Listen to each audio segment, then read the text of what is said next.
We're going to be talking through today's MLB slate. We have a lot more night games than usual for a Wednesday as the NBA playoffs have gone away. This is what's going to happen. You're going to have some usually split slates on Wednesday. There's a little morning slate this morning, but we got a bigger one tonight. I did very poorly last night, but Sheets, it sounds like you went to a fun game. Talk about your night, and then we'll jump into the Yeah, the game was good. We went to the Mets-Yankees game, and beautiful night. Got to see Stanton hit a rope bomb. The LeMahieu's got to Scherzer. Basically, everybody got to Scherzer. And then it was really weird. You know, this is kind of an interesting thing, just to kind of note. So you think that baseball is like all, with Moneyball and all this stuff, they stopped worrying about stupid stuff like batting averages, ERAs, and traditional statistic and stuff. And then like some weird stuff happened. So how do I put this? So we were at the game and the Yankees had like Severino was pitching and he was struggling. I mean, like, well, struggling, whatever. He was struggling. Yeah. And they went to it was the bottom of the fifth. Okay. And he already had like 97 pitches. Okay. And he got to then what he did, he actually gave up 2 straight balks or something like that. Okay. So he was totally on tilt. It was like he had second and third. And then he got like one guy or something like that. He had like but he was struggling. He got to like 102 pitches. Okay. And it was a close game, and a lefty was coming up, and the manager comes out, and talks to him. And I figured 102 pitches with a lefty coming up, second and third in a 1-run game, they would pull him out. And then I'm like, did they really actually care because it's the 5th inning, and they're up a run that they're gonna like really try to get him a quote unquote win? And that's exactly what they did. You could tell they went to him and they said, okay, you get one more bat or whatever it is. They let him pitch to the lefty. The lefty on like one swing hit a freaking seeing eye single, scored 2 runs, and they I don't know, and so it was like so it was I don't know. It's like maybe it's just because I think that there's more in play. I think for them they're trying to get his confidence back in his pitch because he hasn't thrown more than like 86 pitches. So it was a little weird they left him in. He was probably one more hitter type situation no matter what. Right. But I think that's more like this part of the season. That's what I always assume. So it wasn't more like, oh, if he gets his out, even though he had a terrible day, you could get him the quote unquote win. Yeah, I actually do think that's kind of stuff. Like sometimes with pitchers coming back that they'll try to get them that 5 innings no matter what. Okay. And also it sort of sets up your whole bullpen for your organized bullpen stuff rather than the messing with it. So, but I am surprised at 102 pitches that they let that happen. I have to say, if you would have told me 92, I would have understood it. Yeah, 102 is a little lot. That's a lot for a guy who's coming back. And ineffective 102. You know what I mean? Yeah. Like he gave up 6 runs. I mean, yeah. So anyway, I didn't screen and go game by game today. I didn't do well in DFS either. To answer your question, yeah, hold on. Let's. It was just tough to get it right last night. For me, but both the pitching and the hitting, it just was not. Wait, now we have a problem because I have to now find in this new layout here where the share screen thing is. Where it is? This is so strange. I don't understand what this. We don't know where it is because it used to be at the bottom. I'm trying to see if I can. Thumbnails, cinema, contains. Can someone add something to this? This is so strange. I've never seen this before.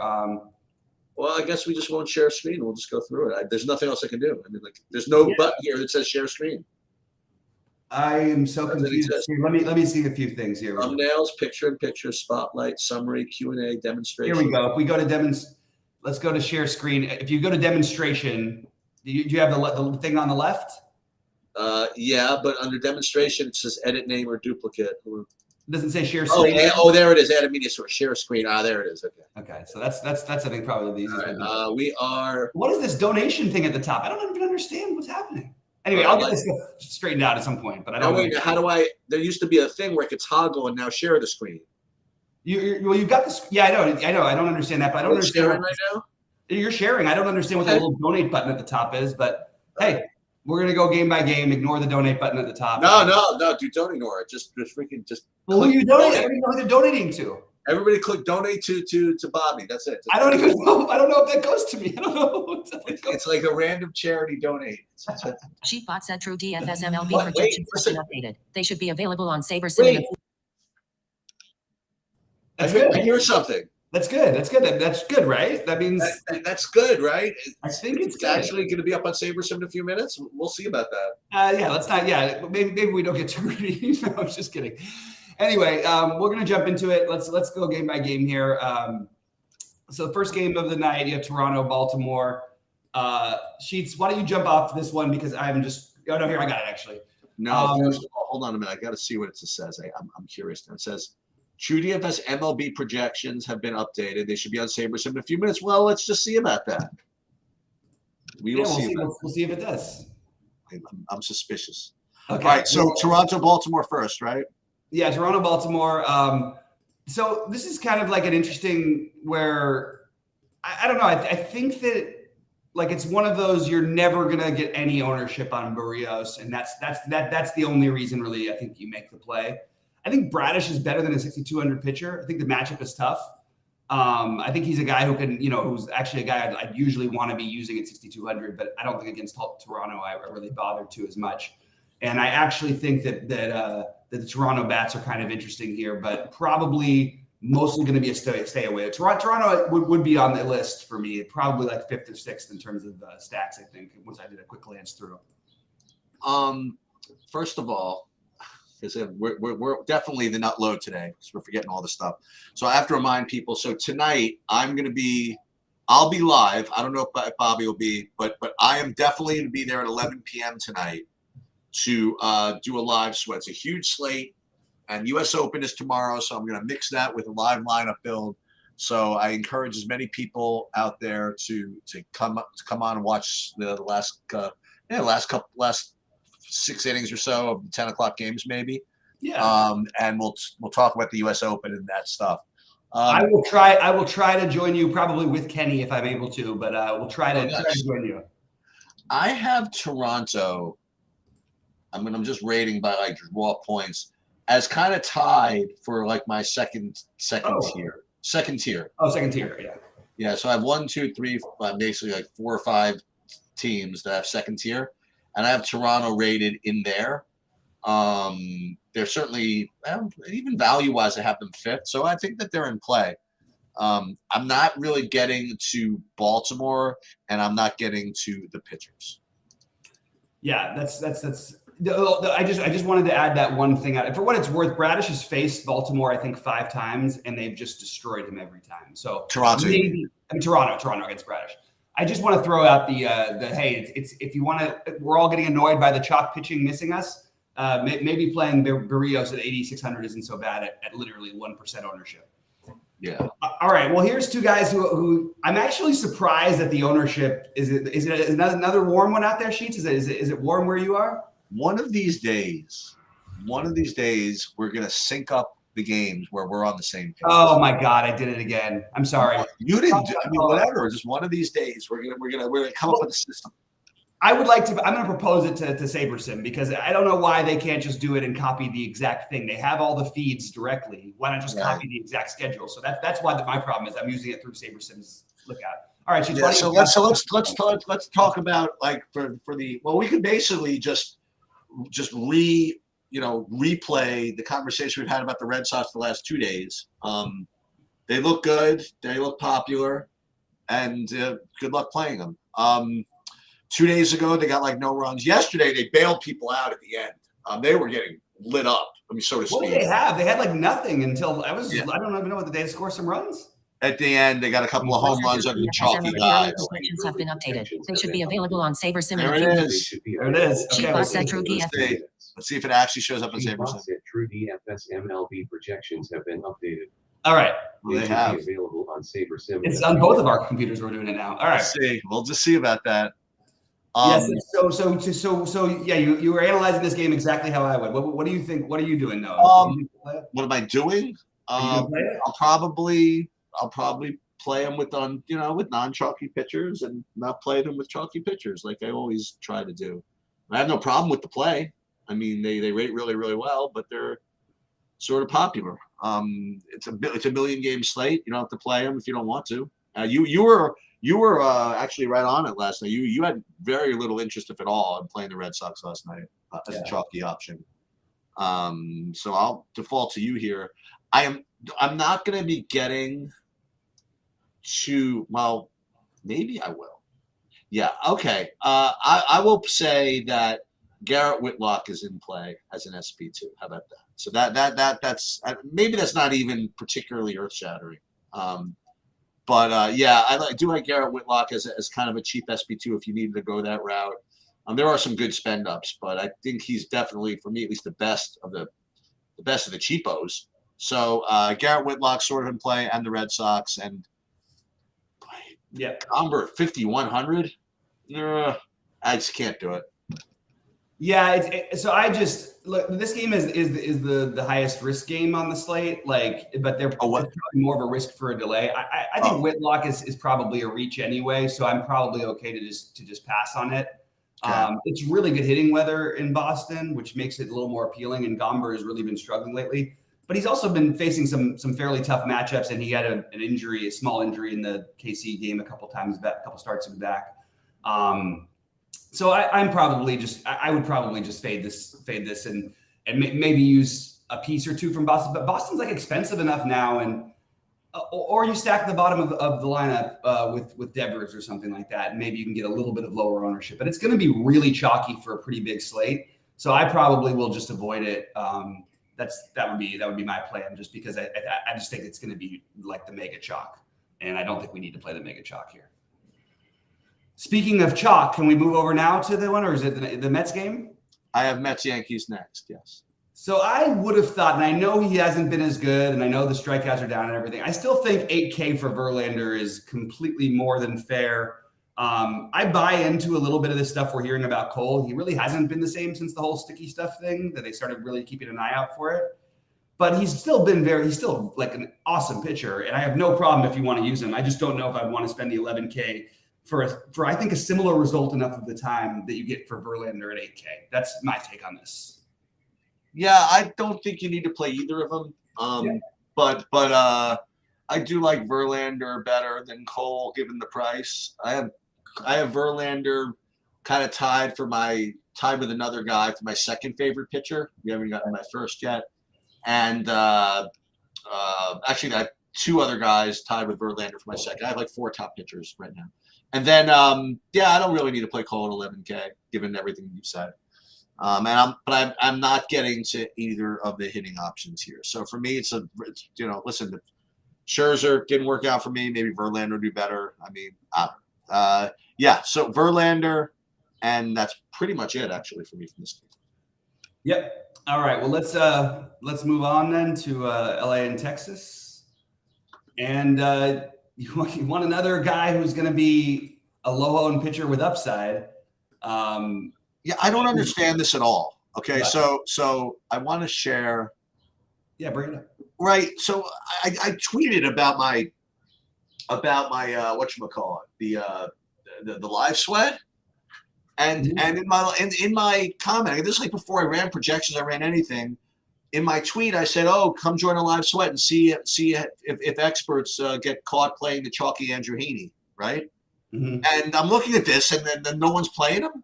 I actually don't understand it at all. I mean, I understand it because listen, he can get lit up, whatever. But this is what we're supposed to do, right? Aren't we just supposed to play Andrew Heaney, except when he's like really chalky? I'm doing it. I mean, I'm looking at this. I'm looking at the projections. He's projecting for like a terrible projection. He has a median of 14. I'm not playing him for a medium of 50. I mean, he could get 30 in this spot. You know, he could also get negative 40 or whatever, negative 4 or whatever. I'm doing it. I literally don't understand this ownership. I mean, I understand. I mean, you got better options, better pitchers, whatever. But I'm down, man. I'll play this. So I do like Heaney. I'm kind of over Reed Detmers, but I'm not kind of over Texas, sort of. So I'll think about playing Texas, and I'll play Heaney, and I guess I'll just let Trout hit 3 home runs off me. Yeah, Texas is going to be hard again. Much easier to get in on FanDuel. They're very tough to get in on DraftKings because they are so expensive. But I have no problem with them as a stack. Especially they've been crushing the ball at home. I actually I like if you look at the matchup just from who's good against like both these teams versus lefties in general. the Angels actually have, they're hitting, they hit the ball pretty well off of lefties, and they don't strike out. They strike out below average, at a below average clip. Texas just absolutely crushes the ball against lefties. They're hitting 290 as a team against lefties this season, which is pretty amazing. So I actually can totally support that Texas argument. I'm not a huge fan of the Angels bullpen either, so I'm good with the Texas stack for sure. And am I hallucinating? Is Heaney a bad play? I mean, no, I like Heaney, but I actually didn't. I mean, I'm looking at it like I thought he would be like. I'm not surprised he's low owned, but I think he's a terrific low owned play like to have here. And I'm never gonna be the guy who wants to, like. We don't want to shy away from guys like Heaney. We don't want to shy away from guys who get shelled but then put up 35s. That's exactly what we want. You know what I mean? Yeah. When you play tournaments. So I like the idea of using some Heaney today. I really do. All right, we want to start off with the Cubbies. Yeah, I don't have much here.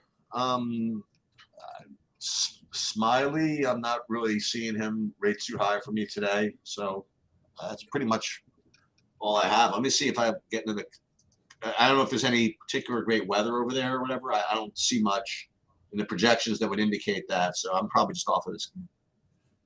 I don't know who. I don't know who's pitching for Pittsburgh yet, so it's hard for me to be off of it.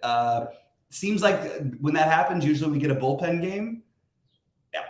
If it's not a bullpen game and they announce anyone as a starter, I'm totally good with using the Cubs. You have Tauchman at 2,800 if it's a righty. You've got Morel down there, who people don't play enough. You've got and then on the other side, like I actually think this is a reasonable spot for Pittsburgh too. And I could see an argument for Heaney, but I don't think enough to where I'm going to play it on this slate. Smiley, you mean? I'm Smiley. What did I say? Heaney? Heaney, yeah. Oh man, I've been doing that stuff lately. I actually think that that you could argue for each side of the Pittsburgh and Smiley thing. I probably will end up just staying away, but I do think Smiley is completely viable if you wanted to take a chance on a pitcher. And by the way, taking chances has worked. You know what I mean? All these guys who we think are terrible. Connor Seabold the other night, one of the better plays in the slip. Just like these horrible guys, but Smiley has. All right, so as Sheets goes through that, I'll start off the Cincinnati KC game. I know we're good. Okay, so we'll jump into Cincinnati KC because I do think this is where we're going to want some offense. Okay, so the Cincinnati. I don't like taking Cincinnati, and I played them some last night. So don't get me wrong, I will do it. I don't usually like them playing them outside of Cincinnati because they're getting such a huge downgrade in every park that's not Coors, or unless they're playing the Red Sox. But I think that against Daniel Lynch today, they have my interest, and I'm definitely a little bit interested in them. I also think that with this Ben Lively thing, I could easily see just going right back to the Royals again and going and playing them. But like Ben Lively hasn't been bad, and he's 6,800. Like look at his last starts. I mean, and some of these are not easy. Like he puts up 23 against the Yankees, 25 against St. Louis, 25 against Boston, then only 10 against Milwaukee, only 10 against St. Louis on the second time they faced him. He's been like solid, like, and the strikeout rate looks good. KC is a team that can really help out your pitching because they'll chase early in the count and let you go and later into games. Am I crazy for even mentioning Ben Lively today, or was he even like on anyone's radar? I don't know. I don't think he's a terrible option, and I think that Cincinnati and I also think both sides of the hitting. It's 84 degrees there. It's not a great hitter's park, but 84 degrees. That's a big plus. So I'm okay with both sides hitting wise. Neither are my priorities, and I actually think Ben Lively as a sneaky play is kind of interesting. Yeah, I'm not doing some weird identity theft of my own right now. No. Yeah, I am. Shoot. Oh no. No, in a good way. Oh, okay, good. You'll see. All right. So I am not. It's funny. I did like a early Saberson build, and I did get to some Ben Lively, whatever. But I just think that these teams are just going to hit it again. You know, they're all really, really inexpensive. Well, the non Perez and Witt plays are all really cheap, and both. I have KC rated second top value on the board, below the Red Sox actually. I can't. So the Red Sox, you get the what's his name? You get the Rep Snyder or something like that. He's probably probably like 1,000 or something like that. I'm just guessing. Yeah. But yeah, you get the same like kind of cool combination of like the good players for KC who are over 5K plus like the Drew Waterses and the Masseys and the Melendezes and the Prados who are cheap, you know. So they're going to make for a good stack in Cincinnati. I mean, I guess they're all cheap, right? Like Stevenson, Newman, not Newman, Steer, McLean, Barrero. Yeah, you don't want to play it without playing the best player. And then the leader of the free world, right? Ellie De La Cruz. And there's no question. By the way, I want to just point this out. Like, I think we have to play until he's 6K. I think he needs to be played every day. Oh yeah, I mean he's definitely at least a 5K player at this point. He steals the base every time he's on first. Every time and he hits the ball like 110 miles an hour off the bat. I mean, yeah, exactly. And he's gonna hit. He's gonna just keep getting better. So he's like a guy who you just automatic he's like the one-off like Acuna a little bit, but you're getting him for 1,500 less or something. These are interesting situations. You know, when I think of Kansas City, but I think Cincinnati might end up like that when you have like one guy who's just really expensive and everybody else like really cheap. Those make for kind of nice stacks. So the Angels used to be like that when it was just Trout. You know, you had Trout like 5,800, and then everybody else was like really cheap. Now it's both him and Ohtani, which makes it a little harder. Right. Gotcha. How did Hunter Brown end up doing yesterday? I know he didn't give up any runs. Did he strike out or no? No strikeouts. 4 strikeouts. I think, as we said during the show, no strikeout upside, but he was really good. And I actually played him on FanDuel because I thought that was the better usage of him. I thought the quality starts and wins seemed much more likely than the strikeouts were going to be. And I know that you want strikeouts too on FanDuel, obviously, but I thought it felt like a safer play over there. And that was my only near cashing lineup. The Astros sort of bailed people out a little bit in the later innings. I think they hit like a bunch of solo home runs or something like that. They didn't bail me out enough. I'll tell you that. Yeah, well, I know that. And I stupidly, when I see Diaz catching, and I immediately switch my big lineup out from Maldonado to Diaz, and of course Maldonado first at bat hits a home run. So that was I was expecting, by the way, as we're transitioning to that game, I was expecting to see like Houston show up because you listen. Whenever anybody's against Josiah Gray, they always seem to project well, even though obviously Josiah Gray has some talent. I'm seeing like a very, very poor projection for Houston today. I can't quite figure out why that is. So we're going to take a look at that again a little bit later. Valdez, I just have him below the other guys. I do too. I'm probably just not getting him. Yeah, I mean, is it a spot where you can get the complete game shutout? Yeah, but I did want to point out that Valdez is so. This is just to give you a little glimpse of this very strange Nationals team, which I'll talk about while Sheets gets his thing. The Nationals they strike out still very little, but a little more often against left-handed pitching. But they hit 294 as a team against left-handed pitching. That's pretty incredible. That's hard to do. And they've played 51 games against left-handed starters. So that can't be right. Oh, 51 games where they faced one. Okay, so 190 at bats? Is that right? No, it's more than that. It's 600 at bats. So 600 plus at bats and hitting 290. It's pretty good. So I just enough to keep me off Valdez although again, there's always that complete game shutout, possibility. And look, the Josiah Gray thing is, we know what it is. This guy will give up some home runs. He's very talented and occasionally will be lights out. He was very good. Remember, he was the big one everyone stacked against. Everybody in Atlanta was like 35% owned last time. And all he did was, pitch 6 innings and give up 1 run on 2 hits, 2 singles that was. So the danger for him is, and he's still walking guys, but getting away with it. If he can ever keep these walks down a little bit, man, he's going to be dangerous because he is pretty good electric stuff, which is not to say I don't like Houston. I just think that Houston is sort of another one of the teams we can consider. I don't see them as standing out in a great way. But it's interesting because no one's going to play them tonight because the perception of them without Alvarez, you've got Pena who's banged up. We don't know if he's going to play yet. There really are a weaker lineup without those guys, but with no ownership against a pitcher who walks, to pretty patient hitters. And also gives up power. I think that this is the spot where you could put Houston on the list because the ownership is low. My initial plan was I thought they were going to be very chalky and you fade them when we first started talking. And then I looked at their ownership, and I just don't see them getting owned. How are they not owned? I don't quite understand. Actually. Well, I think maybe people are tiring out on this Josiah Gray trying to stack against him thing because it doesn't work most of the time. And I think that they're not even expensive though, Houston. But that's because they're not playing any of their better, like because Jordan Alvarez, who's the best hitter on their team, and then Jeremy Pena may not play either.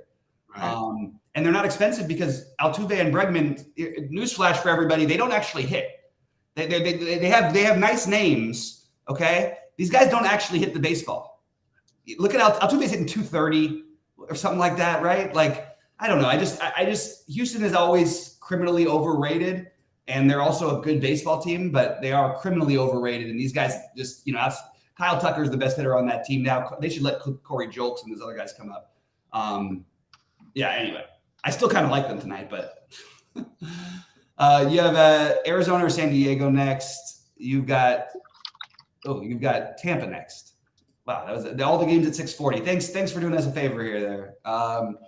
Tampa and Oakland. Well, yeah, I have Tampa and Oakland next, and this is where I've tried to do my business all week, and it hasn't gotten me anywhere. But I would go right back to Tampa, and I think Glass now is an elite pitcher, pitching option.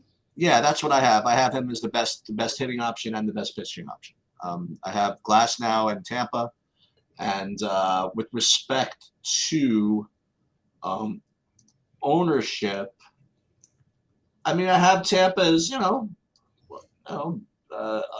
owned, but not really as much as Boston, for example. I'll try it. I don't know. And again, I'll probably get pinch hit for and all that stuff, But when you play Rosarena and you play Franco, and you get at least a couple of at bats, I presume Brandon Lau's still on the team. Yeah. Oh, he's on the injured reserve. Is that right? Let's see. Oh, he's shut down. Brandon Lau's out. Yeah, so he's out. But Josh Lowe is probably in. Josh Lowe is probably in. It's weird to pay $4,900 for a guy who's going to be platooned in like the sixth inning, though. If they bring him, we'll go with my usuals. We'll go with Paredes. We'll go with the Rosarena, and we'll go with the Franco. We'll spend up, and we'll save some money maybe with Haney or Whitlock or something like that. If you want to play Tampa again, like there are other pitchers that I kind of want to play. You got Rayleigh, and then you might get Mejia behind the plate for $2,300, which for a couple of at bats maybe. Oh yeah, behind the plate. Okay. Yeah, Brujan potentially could play tonight, and just as a guy to round out a stack. You're not trying to. It's funny. He was one of the guys that have not really panned out for me. He was like he doesn't hit at all. Yeah, he was like my Joe Adele. Like he. Like his first at bat, I saw him swing it. It looked like he swung it so hard. I was like so impressed, and I thought he was gonna be something, but he literally hasn't hit the ball. Yeah, in his defense, he's only played 30 games. He only hit 30 at bats this year, so I wouldn't worry too much about it yet. But yeah, you could find ways to do it, and then you've got you throw Rayleigh into the outfield or something like that. How do the Tampa have all these guys?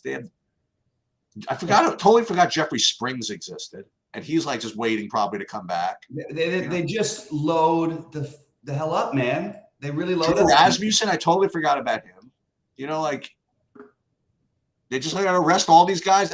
Should have Shane McClanahan, and all these guys are going to have Drew Rasmussen as the sixth starter. So, really? Meanwhile, Zach Eflin has been the third best pitcher in baseball somehow. Right. Which I don't even know how that happened because he was barely on the rotation. They've also got, these other guys aren't bad either, like the Beeks and then the other guys. There are teams that would have Jalen Beeks as number 2 starter. Yeah, he's struggling this year, but he's not actually not nearly as bad. It's just because he's basically been pitching short relief, so your ERA looks really bad. But yeah, I'll tell you, as I'm looking at these prices, I mean, unless you want to play, we'll get to some other pitchers, but unless you want to pay down for your second pitcher, I mean, these are guys. It is tough to pay the $5,800, $5,600, I guess, but. Yeah, it gets a little tricky, but we'll find some way to do it. All right, so we got a couple of pitchers here. You got in Miami, Seattle, you have Luis Castillo and you have Perez, and I have Castillo as one of the. I have him alongside of Verlander. I have different prices, right? Whatever, as one of the top 4. So I do like Castillo here. I imagine he's going to get owned. he usually does anyway. And against Miami, everybody always gets on against Miami. So he's going to be probably just as popular as Verlander, I imagine. So there's that to consider. Actually, probably going to be more popular than Verlander. He's probably going to be almost as popular as Class now, maybe. We'll get there. We'll get to the other guy in a minute. So anyway, I think he might be the most popular. It's possible. yeah. So I like Castillo here. Perez, I don't have him projecting well, but he always seems to like to be a guy I just kind of want to play. But then on the other hand, like every time you try to play somebody against Seattle, I just get nervous. So I don't know. I don't think I'm going to do it, but definitely Castillo's in play. Yeah, I think the price is a little bit high for Perez.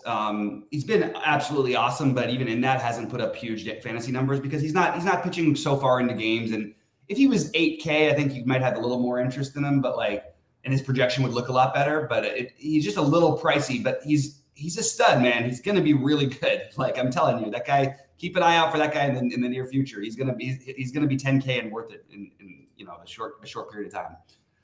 All right, San Diego, Cleveland. What do you got, Sheets? Or yeah, go ahead. Yeah, so I don't know. I wouldn't mind taking a shot at San Diego, just because I don't see them being owned like at all. They probably are all over 6K. I'm trying to imagine why like no one's. They're really expensive. Yeah, that's 1 through 5 is 5K. And we have literally 2 guys over 6K. Yeah, and then Machado at 56. So I guess it's going to be hard to play him. That's why again, like for those of you that want to look at my sheets, like you look at San Diego, they rate like okay, just like raw points, but then when you factor in like price and value and stuff, I mean, it's just kind of hard to play. So I don't know if I'll be able to do it. I'm not getting to either of the pitchers. I'm not getting, I guess, to either of them.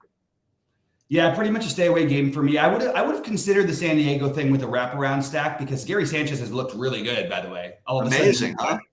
Yeah, he's back, but Odor has actually had a good year. And then if you wrap it around to Carpenter, Grisham, and then to Tatis at the top, I actually think that's all of a sudden an affordable San Diego stack. But the problem is it's 63 degrees. It's a bad hitter's park as it is. You've got wind blowing in from left field at 8 miles an hour. Just pass me up. Pass for me. Not interested. So I'm moving past it. All right. So Philadelphia, Arizona, Sheets. Go ahead, because I thought about doing what I'm going to do today, what I was going to do today, and I don't think I'm going to actually pull the trigger on it. Ranger Suarez taking down all the cheese with a performance against the Dodgers in his last game, which is just interesting. 103 pitches, 24 fantasy points. He's really looked better, by the way. I mean, just in real life, look at these games are very, very good real life games, even if not fantasy games. Yep, at 5,300. Arizona's kind of a rough team to go after. He is 2% owned or so, but I just don't know if I can get there. Merrill Kelly, I'm not getting to him either. Now, as far as hitting goes, we always have to listen. I'm talking to Bobby and Sal on chat. We always have to consider who Merrill Kelly is up against, and I don't have Philly rated like high at all, but I think just on sheer principle, we probably want to play him a little bit, just in case, just in case. So that's my very highly analytical opinion here is that I have no reason mathematically to play him, but I think I just kind of want to play Philly. Yeah, we're in the same boat here. I actually like Ranger Suarez. I think this is actually like a very reasonable play. The problem is Arizona's a very good hitting team. Yeah, keep in mind that roof has been open more often than not at the beginning of the season, and they've had more home games, and the roof will be closed tonight. Ranger Suarez, it's too cheap a price. The upside is completely there. Just tell me you got a guy at 50 some odd 100 who's just throwing 100 pitches every start. That's good enough for me. I don't need anything else. Not to mention that while Arizona doesn't strike out at all against righties, they have the 10th highest strikeout rate against lefties. So while they hit the ball, it's all going to lead me to Ranger Suarez being a priority for me tonight at no ownership. And that's the way you can get some of these expensive stacks. All right. So I'll start with this last one. So, like I said, 11 o'clock tonight, you can just show up and it'll be the fourth inning of the Dodger game. And you'll see me sweating some Dodgers. You'll probably see me sweating some Kershaw, and probably some of the hitting as well. I have the Dodgers right there with that second group. I had Tampa, just to recap before you recap. I had Tampa and Boston as the top, and then Dodgers, Toronto, Angels, Texas, Cincy as the next group. So Dodgers, I have them completely in play. Clevenger, I did very well with him, I think, in his last start. One before. Not his last one, but the one before. Yeah, nobody played him. Remember that? We talked about this against Detroit. Against Detroit. Yeah, we did. Yeah, you were right on. And the weird part is that you were right on, but I was worried about how much they let him pitch, and I was right because he only only 3 pitches. You were definitely, and so hold on. So you were right. They only let him pitch 73 against Detroit, but let's roll out 101. Right, Yankees. because they're bringing him back. So I thought, okay, they're going to shorten him a little bit. I didn't think they'd let him go and throw 101 the next time out. I don't know what that was about. Probably wanted him to get his first quality start. Yeah, I think it's a tough spot for Clevenger tonight. So Kershaw, I have him rated below Glasnow, but right alongside of Verlander and what's the other? And Castillo. And I think those four are just really the clear four, spend ups that, and I'm not saying cash, but the most conservative. I think that Kershaw against the White Sox is obviously a really, really good matchup. And he's obviously a really good pitcher. He projects really well, and I'll have no problem playing him. So Kershaw, Dodgers, and yeah. Yep. We are in agreement on this one. Kershaw is. So I think that if I had to build, like just looking at it now, there are some cheap bats you can get in to get all over the place. But a lot of the stacks that I would like to play, even Tampa Bay, maybe get a little bit of Houston, Toronto, Philadelphia, and the Dodgers. Those are all really expensive teams, except for the Dodgers have the value of Hayward and Peralta in there often enough. You know what I mean, at 2,400. But that kind of leads me to like maybe considering a Suarez Verlander type of thing, and then spend up on the bats. I mentioned a lot of pitchers today. I think that Heaney is a really interesting off the board play. I don't think you need to play the Castillo. Castillo's I think a really good play. Kershaw I think is a really good play. But do we need to do that when maybe we can go for the upside at like literally like half the price of combining those two guys? You could literally get the same upside from Andrew Heaney at no ownership, and from Verlander at low ownership, and from Suarez at no ownership at 5,300. I think that's kind of the route that I would look to play, and maybe gamble a little bit with the pitchers, which have been totally in flux all season anyway. And then we use the big bats today.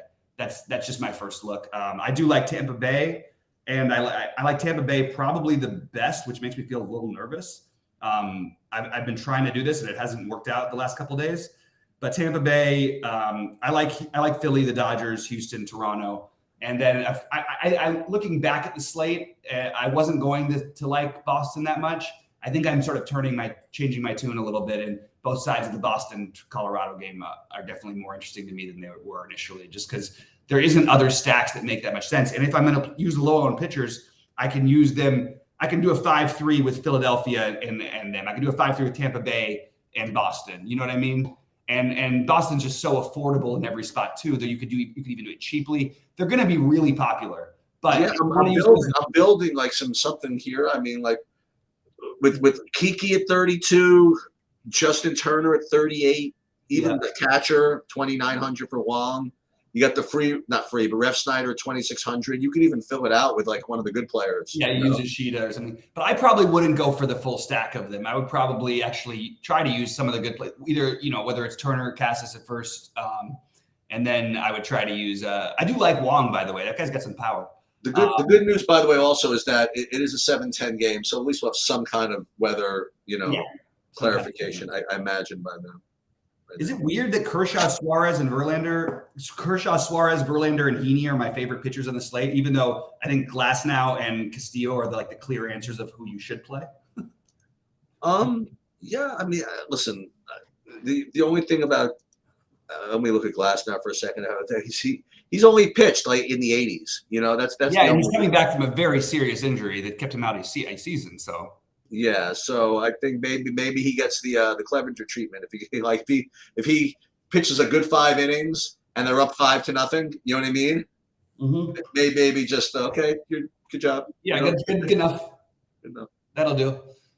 All right. Well, it should be a fun slate. I'm gonna see what I can do about live. I'm sort of all over the place trying to take care of some stuff today, and then we've got the U.S. Open tomorrow. So hopefully I'll see you guys. Hopefully I'll get my builds in. I don't know that I'm going to actually end up playing if I'm not able to take care of a few things, but as of right now, after we do every show, I'm always motivated to play. So I'll probably. I just by the way, I just Scans texted me back, Mm-hmm. and I forwarded it to you. Hopefully he gets a hold of it or whatever. Yeah. All right, sounds good. Well, good luck, everybody, and we'll see you hopefully later tonight. Cheats, we'll see you if not, hopefully, if not both of us. So you'll see, by the way, that so True DFS, quote unquote, responded to my tweet about the Andrew Heaney low ownership play, informing me that my own sheets have him at 5%, and I don't know what I'm talking about. So. Oh, well, seems like a silly thing to tweet from us. Well, then that's silly, you know. That it wasn't me. I know who. I know who. I think I know who it was too. All right, good luck, man. Good luck today. Hopefully, I'll see you guys later. And then let's have some fun with the Open. Hopefully later tonight.